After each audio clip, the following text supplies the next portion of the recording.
예전에는 이렇게 충치가 아니었는데 갑자기 이렇게 충치가 좀 커졌어요. 금은 단단하지 못해가지고 세게 씹으면은 금이 이렇게 펴지는 성질이 있어요. 금이 펴지면서 치아를 파고드는 쐐기 효과를 줘가지고 그 금 인레이 주변에 치아가 금이 가게 돼요. 금 인레이를 제거를 해봤더니 이만큼 속에 충치가 많이 있어요. 이분 같은 경우에는 처음에 MTA를 만들고 그 다음에 본딩 재료, 레진 재료, 그리고 다시 한번 본딩 재료, 그리고 지르코니아 온레이 이렇게 들어가니까 물리적인 충격이나 온도 감각이나 이런 게 커버가 많이 돼요. 이렇게 금 인레이 했던 데가 이렇게 지르코니아 온레이가 끼워져 있게 되겠습니다.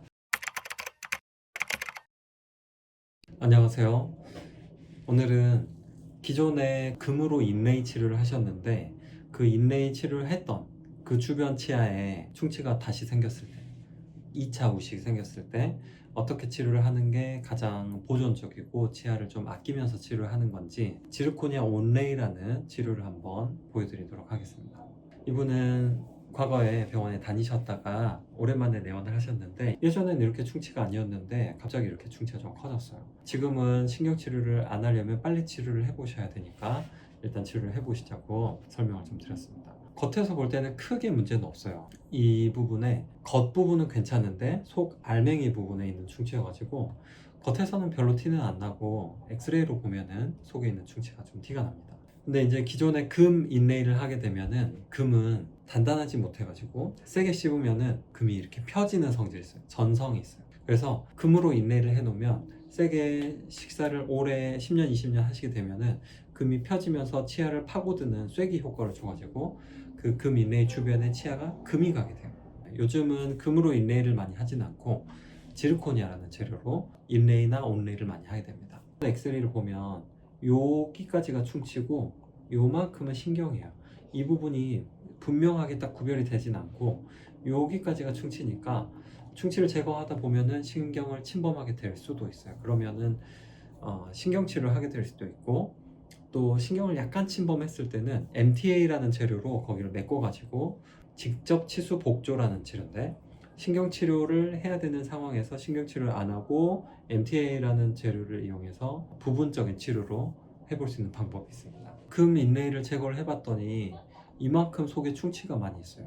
이 부분은 금이 가리고 있었던 부분인데 금은 치아랑 꽉 끼어 있는 상태고 딱 붙어 있는 상태는 아니에요. 세균이 보기에는 금이랑 치아 사이 틈이 있어요. 이 금으로 메꿔놨던 부분인데 딱 막아지지 못하고 이 사이로 세균이 들어가 가지고 치아 쪽에 충치를 이렇게 만들었어요. 이 부분 때문에 치료를 하게 된 타겟 부위가 되겠습니다. 치료 과정인데 간단히 보시면은 금을 먼저 제거를 해봤더니 이렇게 이 부분 충치가 엄청 깊은 부분이고 여기는 가려져 있었던 부분인데 충치가 생겨 있으면서 충치를 좀 더 제거를 하고 이 부분이 신경이 살짝 보이는 부분이에요. 그래서 약간 출혈이 있었고 거기를 지혈을 잘 하고 소독을 잘 하고 나서 MTA라는 재료로 먼저 메꿔줍니다. 그러면은 MTA가 일종의 세멘트 같은 성분인데 치아 표면에 꼭 석회질, 조개 껍데기 같은 그런 거를 붙여놨을 때 이게 우리 몸이 거기에 반응을 해서 새로운 보호층을 만들고 신경이 좀 완화될 수 있어요. 아프다가 괜찮아질 수 있어요. 성인은 신경이 노출되고 거기를 메꿔 놓으면은 아파요. 일단 당장 아프고 소염제를 드시면서 아픈 시기를 좀 지나가야 돼요. 그러고 나서 괜찮아지면은 그냥 신경치료 안 하고 오래 쓰실 수 있어요.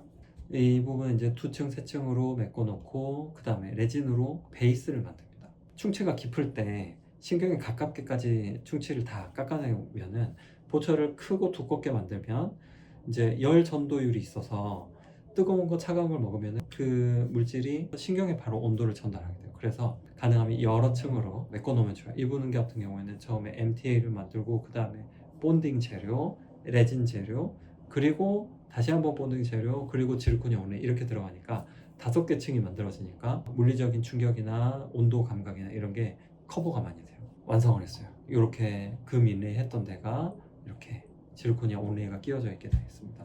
너무 예쁘게 완성이 잘 됐고 치아 사이도 타이트하고 아주 예쁘게 잘 됐습니다. 이게 위에서 바라봤을 때는 보이는 부분이 상당히 많이 치아가 깎이고 보철이 된 것처럼 보이지만 사실은 이렇게 밖에 놓고 본다면 옆면, 윗면, 옆면은 깎였지만 이쪽 면, 반대면 이쪽은 그대로 살아있기 때문에 최적으로 보면은 5분의 2 정도는 남아있는 거고 실제로 깎은 양으로 보면 한 절반 정도는 덜 깎은 거예요. 그래서 크라운을 하는 것보다는 더 시린 거나 나중에 아파지는 경우가 더 적다고 생각이 됩니다.